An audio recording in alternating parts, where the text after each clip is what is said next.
तू ही बोल लेना ये लाइन। बस उसी को। चलो ठीक है। हिस्ट्री ऑफ ग्रह chapter 3 by D R Bhatia, dated 11 April 2015। आज हम बात करते हैं बुध के बारे में, जिसको कि मरकरी बोलते हैं। बुध का जो व्यास है ये 4900 किलोमीटर है। सूर्य से इसकी दूरी है 6 करोड़ किलोमीटर। अपनी तेज़ी के लिए यह ग्रह 48 किलोमीटर प्रति सेकंड की औसत गति से सूर्य के इर्द गिर्द 90 दिनों में घूमता है और अपनी दूरी पर इसे घूमने में 60 दिन लगते हैं। ये एस्ट्रोनॉमी का पोर्शन है इसका। अब पौराणिक वर्णन इसका जब करते हैं तो इसके जन्म की कथाएं बड़ी विचित्र हैं। अन्य ग्रहों से ज़्यादा जो है बुध ग्रह का वर्णन आता है। और पहली जो इसकी कथा आती है वो आती है कि चंद्रमा और बृहस्पति, इन दोनों का एक आपस में नोकझोंक हुआ। वो इसलिए कि चंद्रमा ने गुरु यानी बृहस्पति की पत्नी तारा, उसको ये किडनैप कर लिया, भगा के ले गए। तो देवताओं ने बहुत प्रार्थना की तो चंद्रमा बड़ी मुश्किल से माने और बृहस्पति को तारा को लौटा तो दिया, लेकिन बाय दैट टाइम तारा गर्भवती थी और ऐसा माना जाता है कि उसने चंद्र के पुत्र बुध को जन्म दिया। इस पौराणिक कथा का आधार ऋग्वेद में श्लोक नंबर 10 में, अथर्ववेद के 13 नंबर मंडल में मिलता है, जहाँ पर बृहस्पति की पत्नी तारा का एक क्षत्रिय जाति के पुरुष द्वारा हरण का उल्लेख किया गया है। वायु पुराण के श्लोक नंबर 27 और 66 के अनुसार बुध, चंद्र और रोहिणी के पुत्र भी बताए गए हैं। वैदिक संहिता में बुध का जन्म चंद्र नक्षत्र के सर्विष्ठा से भी होना माना गया है। अब रोहिणी जो है एक्चुअली ये चंद्रमा की पत्नी थी और दक्षा प्रजापति की जो 27 बेटियां थी, जो 27 नक्षत्र हैं, उनमें से एक थी और शी वॉज एक्सट्रीमली ब्यूटीफुल। और ब्यूटीफुल होने की वजह से ही जो है बुध की जो नज़र है उस पर अच्छी नहीं थी। इसीलिए कहते हैं कि स्त्री के ऊपर जब कोई अच्छी नज़र नहीं रखता तो उसका रिजल्ट उसको ख़राब मिलता है। इसने भी वही किया जो इसको नहीं करना चाहिए था। तो एज ए रिजल्ट चंद्रमा ने इसको शाप दिया कि तूने अपनी माता के ऊपर बुरी नज़र रखी है, तो आज के बाद तो स्त्री नपुंसक हो जाएगा। और यही कारण है हमारे वैदिक ज्योतिष के अंदर कि जब भी बुध कभी जन्म कुंडली में 7वें घर में अकेला आता है तो शायद वो औरत या वो पुरुष, उसको स्त्री नपुंसक हो जाता है वो, और उसके अंदर आगे वंश को बढ़ाने की क्षमताएं बहुत कम हो जाती हैं, क्योंकि ये शाप मिला हुआ है इनको। मत्स्य, वायु और विष्णु पुराणों के मत से इनका रथ चमकदार श्वेत रंग का है, जिसे भिन्न रंगों के 10 घोड़े खींचते हैं। यह नपुंसक है, यह शूद्र है और अथर्ववेद के ज्ञाता हैं। अर्थशास्त्र के विद्वान और हस्तिशास्त्र के प्रवर्तक इनका वर्ण दूब के घास जैसा मानते हैं। कुछ लोग शाम मानते हैं। ज़्यादातर जो टेक्स्ट है, ज़्यादातर जो उत्तर कालामृत है, फल दीपिका है और अन्य जो ग्रंथ हैं उनमें यही लिखा गया है। सरावली वगैरह में लिखा है बुध का रंग हरा, चमकदार हरा है।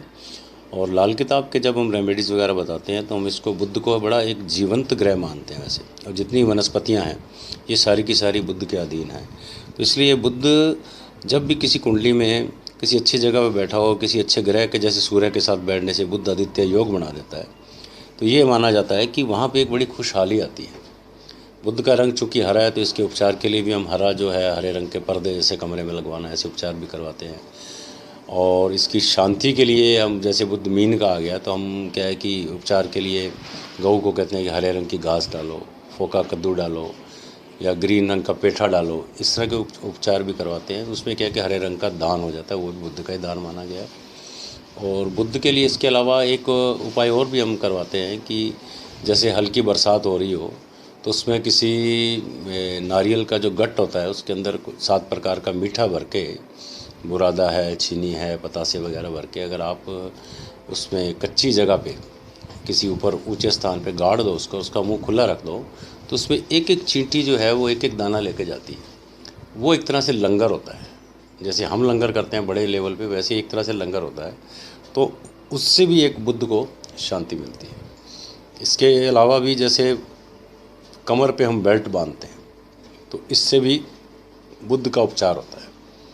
रीज़न बीइंग के जो नाभि के ऊपर वाला जो पोर्शन है वो बुध के अधीन आता है, क्योंकि ये इंटेस्टाइन को कंट्रोल करता है। तो इसलिए बुध को कमर पे बेल्ट बांधने से बुध में मजबूती आती है। और बॉडी पार्ट में, ऊपर के पार्ट में देखें तो दांतों पे इसका आधिपत्य आ जाता है। तो फिटकड़ी से दांत साफ करने से भी बुध का उपचार होता है। देन ये ग्रह सूर्य के सबसे ज़्यादा निकट है। इसकी 18 किरणें हैं वायु पुराण के श्लोक नंबर 101/132 के अनुसार बुद्ध का विवाह वैवस्वत मनु की पुत्री इला से हुआ था, जिससे चंद्रवंश का आरंभ हुआ। अब ये बात इला की जो बात आती है, ये एक्चुअली विवाह मर्जी से नहीं हुआ, ये विवाह कोई सहमति से नहीं हुआ। ये विवाह इस तरह से हुआ कि ये जो इला है ये मित्रावरुण उनकी पुत्री थी ये, और ये जब एक अपनी यात्रा के दौरान जा रही थी तो इसको एक राजा मनु जो है वो मिले और उन्हें इला कहा कि आप मुझे फॉलो करो, मेरे साथ आओ, क्योंकि वही ये बहुत ब्यूटीफुल थी इला जो है। लेकिन इला ने उसको रिफ्यूज़ कर दिया कि बोली मैं आपके पीछे नहीं आऊँगी, मैं वापस मनु के पास अपने पिता मित्रावरुण के पास ही जाऊँगी। तो ये वापस जो है मित्रावरुण के पास चली गई। मित्रावरुण ने इला को बताया कि वो उसका जो जन्म होगा मनु के पुत्र के रूप में होगा। ये इला को ज्ञान दिया उन्होंने, भाई वो तुझे कॉल कर रहे हैं लेकिन तू जा नहीं रही, लेकिन मनु के पुत्र जिसका नाम सद्युमन था उसके रूप में जन्म होगा। तो इसके दिमाग में बात बैठ गई और इसने डिसाइड किया कि चलो मैं मनु के पास जाती हूँ। बट इन द वे जब ये जा रही थी तो इसको रास्ते में बुद्ध मिल गए, और बुद्ध जो कि चंद्रमा के पुत्र हैं उसने इनको इशारा किया, इला को इशारा करने के बाद इसका भी मन बदल गया और इन दोनों ने आपस में जो नहीं करना था वो काम कर लिया। तो उसकी वजह से इनके जो एक पुत्र उत्पन्न हुआ उसका नाम था पुरुरवा, और उस पुरुरवा से ही आगे चंद्रवंश की जो है शुरुआत हुई थी। और बाद में क्या है कि ये पुत्र के रूप में मनु के पास भी गई, जैसे मनु का पुत्र इसको बनना था सद्युमन, पत्नी के रूप में ना, सद्युमन के रूप में, सद्युमन यही बनी थी। अच्छा जी। तो उस सद्युमन के भी जो हैं आगे 3 बेटे हुए थे, ठीक है, जिनका नाम था उत्कल, गया एंड विंताश्व। तो उत्कल को तो हम कहते हैं उड़ीसा, जो आजकल उड़ीसा है, ठीक है जी। और गया को कहते हैं गया जी, और विंतास जो है ये वेस्ट इक्ष्वाकु जो वंश है ये मध्य प्रदेश की तरफ है ये, तो वहाँ पे ये पड़ता है। तो इस तरह से वो 3 पार्ट हो गए, वो सद्युमन के 3 पुत्रों के रूप में ही थे। मतलब वैसे थी इला, वो सद्युमन के रूप में उसने जन्म लिया। हाँ, इला को सद्युमन के रूप में जन्म लेना था, इसीलिए मनु के पास गई थी, क्योंकि इसको पिता ने ज्ञान दिया था कि तेरा जन्म होगा। हाँ। तो वहाँ तो ये मेल के रूप में रही, हाँ, पहले फीमेल, और वैसे फीमेल थी। हाँ। तो फीमेल के रूप में तो ये बुद्ध के साथ रही, हाँ। और एज मेल उसकी बेटी बन के रही, उसका बेटा बन के रही। ठीक है जी। तो उसके आगे फिर 3 बेटे हुए। तो इस तरह से एक पुराणों के अंदर ये स्टोरी आती है।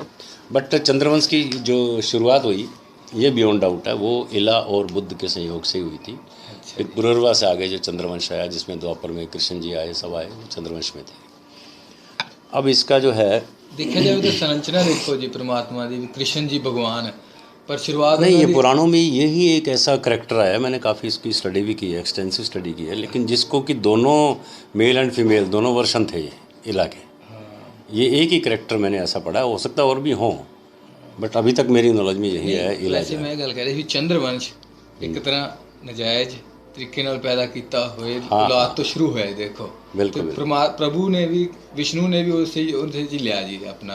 हाँ, उसके अवतार भी इसमें हुए। हाँ। अब उपाय के रूप में आते हैं इसके, तो भविष्योत्तर जो पुराण है और निर्णय अमृत एक ग्रंथ है, उनके अनुसार शुक्ल पक्ष की अष्टमी बुधवार को पड़े तो बुद्ध की पूजा करने से उत्तम बुद्धि का विकास होता है। यदि उस दिन विशाखा नक्षत्र आ जाए तो यह पूजा आरंभ करने का सर्वश्रेष्ठ समय होता है।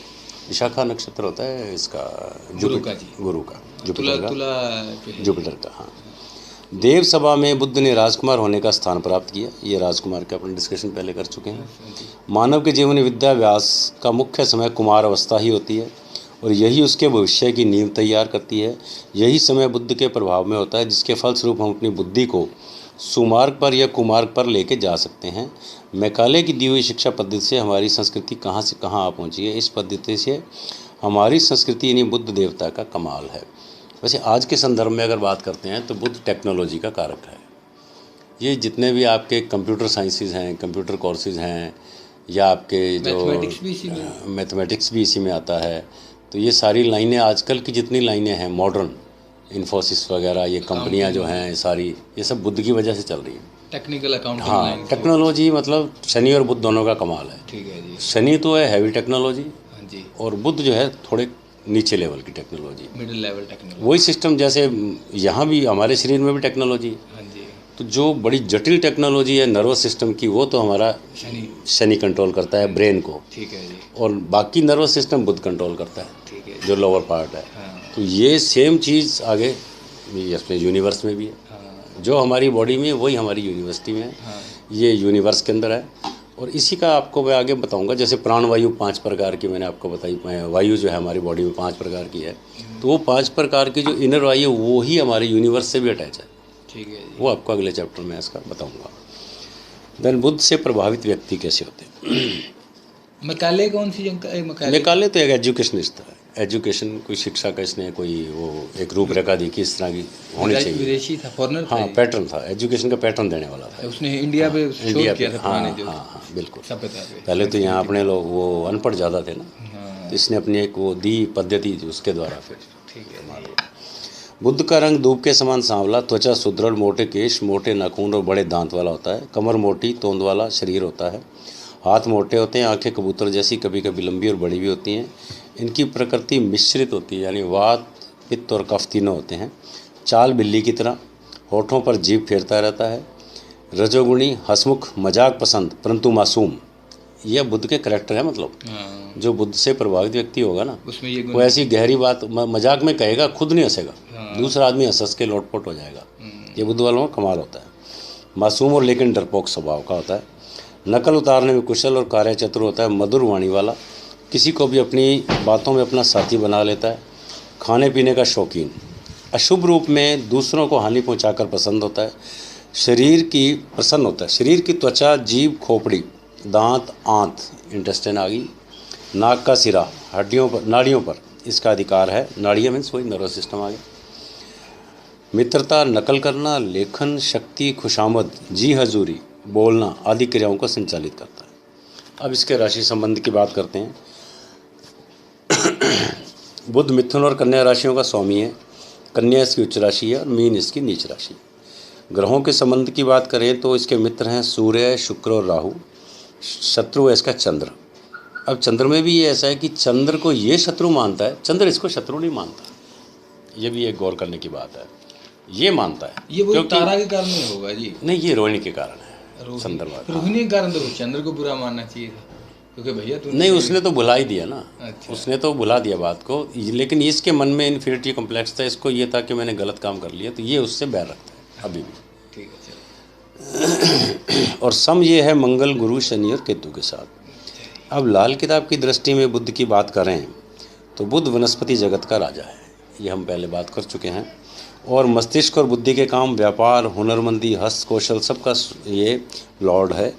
और शून्य यानी कि किसी वस्तु के ना होने पर या खाली जगह का स्वामी होना भी बुध है। ये मैंने आपको बोला था कि बुध ब्रह्मांड है, उसके अंदर गुरु गैस है, तो ब्रह्मांड आकाश और गैस गुरु, इस तरह से ये बुध का है। यह ग्रह नहीं है वहाँ बुध है जी, जहाँ खालीपन है, हाँ। जहाँ शून्यता है, हाँ। वहाँ बुध है। ठीक है। आप ढोलक बजाते हैं ना हम, हाँ जी, तो ढोलक में जो अंदर जो स्पेस हो गया वो खाली हो गया, वो बुध हो गया। और जो 2 चमड़े के वो लगे होते हैं बजाने वाले साइड में, हाँ जी, वो हो गया राहु। अब इस राहु को जब हम पीटते हैं हाँ जी, तो उस शून्यता से एक आवाज़ उत्पन्न होती है, ठीक है जी, और इतना शानदार म्यूजिक उत्पन्न होता है। हाँ जी, ढोल की कितनी शानदार बजती है, हाँ जी, वो आपका जो ढोलक है या दूसरा तबला है, हाँ जी, कितना बढ़िया बजता है। लेकिन जब वो बजता है तो कमाल का बजता है, हाँ, और उसकी वजह से लोगों को भारत रत्न भी मिलते हैं। ठीक है जी, तो ये जो एक कमाल है वो क्यों है कि उन दोनों के संयोग से एक शुक्र का जन्म हुआ, शुक्र संगीत है। ठीक है जी, तो ये एक ब्यूटी जो है ना, ये एक एनालिसिस की बात है। आम आदमी को नहीं पता ढोलक में क्या है, बुद्ध क्या है। अब उसमें जो राहु है वो लकड़ी है, और उसको जो खींचते हैं अपने, उनको सेट करते हैं, जो उसके ढोलक के जो चीज़ें सेट कर ट्यूनिंग करते हैं जिसको, हाँ जी, हाँ जी, वो जो डोरियाँ होती हैं, डोरियां, हाँ, वो भी वो एक यहाँ बताया ना, जैसे नाड़ा बांधते हैं ना, पजामे का नाड़ा बांधते हैं, हाँ जी, तो पजामा शनि होता है, अच्छा जी, नाड़ा बुध होता है, अच्छा जी, नाड़े से टाइट होता है वो। हाँ जी, सेम वो ढोलक जो है नाड़े से उससे खिंचती है, तो वो भी बुध है। तो ये एक गहरी शोध है बुध ने ये। राहु से डायरेक्ट किया जी। मतलब वो सारा गुट आ गया जी, शनि भी आ गया, आपका बुध भी आ गया, शनि की चीज जो है राहु भी आ गया। ढोलक शनि शनि वो खींचने वाला, वो जो लोहे उसमें कुंडा कड़ी तो लोहे की होती है ना, हाँ जी हाँ जी हाँ जी उसी से खींचता है ना वो। हाँ जी हाँ जी शनि भी आ गया और उत्पत्ति शुक्र की होगी, हाँ जी और बहुत बढ़िया म्यूजिक आ गया, वो भी संगीत भी शुक्र हो गया।